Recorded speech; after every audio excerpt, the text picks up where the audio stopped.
আসসালামু আলাইকুম ওয়া রাহমাতুল্লাহি ওয়া বারাকাতুহু। ওয়ালাইকুম আসসালাম ওয়া রাহমাতুল্লাহি ওয়া বারাকাতুহু। নাহমাদুহু ওয়া নুসাল্লি আলা রাসূলিহিল কারীম, আম্মা বা'দ।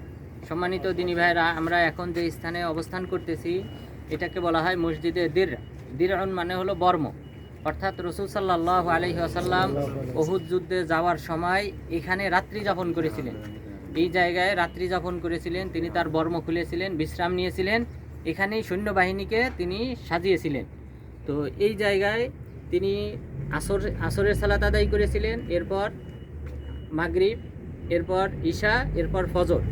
এই ফজরের সালাত আদায় করার পর তিনি এখানে সৈন্যবাহিনীকে সাজান। তো সৈন্যবাহিনীকে যখন তিনি তারতিব করেন, তখন এখানে যে সকল সাহাবাগণের বয়স কম ছিল, যারা বালেগ হয় নাই, তাদেরকে এখান থেকে ফিরিয়ে দেন, তাদেরকে আর অংশগ্রহণ করতে দেন নাই।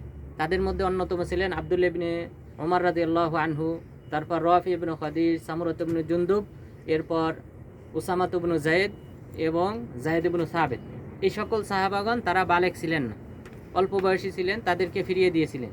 তবে এর মধ্য থেকে মাত্র 2 জন সাহাবীকে অনুমতি দিয়েছিলেন, যাদের বয়স কম, তাদের মধ্য থেকে 2 জনকে যুদ্ধে অংশগ্রহণের অনুমতি দিয়েছিলেন। তাদের মধ্যে প্রথমজন হলেন রাফি ইবনে খাদিজ রাদিয়াল্লাহু আনহু। তো রাফি ইবনে খাদিজ রাদিয়াল্লাহু আনহু তিনি তীরন্দাজ ছিলেন, তিনি তীর মারতে পারতেন। তো এই দক্ষতা থাকার কারণে তাকে অনুমতি দেন। তাকে যখন অনুমতি দেন, তখন তার বন্ধু সামুরাত ইবনে জুনদুব তিনি বললেন যে, হে আল্লাহর রাসূল, আমি তো তার চেয়ে বেশি শক্তিশালী, সুতরাং আমাকে অনুমতি দিতে হবে।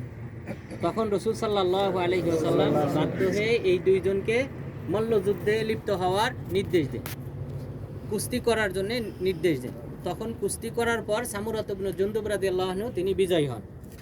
যেহেতু আগে রাফি ইবনে খাদিজকে অনুমতি দেওয়া হয়েছে, সুতরাং দ্বিতীয়বার তিনি এই সামুরাত ইবনে জুনদুব রাদিয়াল্লাহু আনহুকেও অনুমতি দিয়েছিলেন। তো এই 2 জন বালেগ হওয়ার পূর্বেই তারা এই যুদ্ধে অংশগ্রহণের অনুমতি পান, বাকিদেরকে এখান থেকেই ফিরিয়ে দেওয়া হয়। এরপর রাসূল সাল্লাল্লাহু আলাইহি ওয়াসাল্লাম মূলত 1000 সৈন্য নিয়ে রওনা দেন। 1000 সৈন্য নিয়ে রওনা দেওয়ার পরে 300 সৈন্য নিয়ে আব্দুল্লাহ ইবনে উবাই ইবনে সালুল সে এখান থেকে প্রস্থান করে।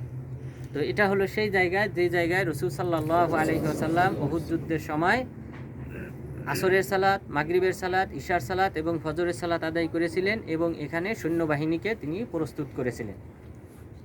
তো ঠিক আছে।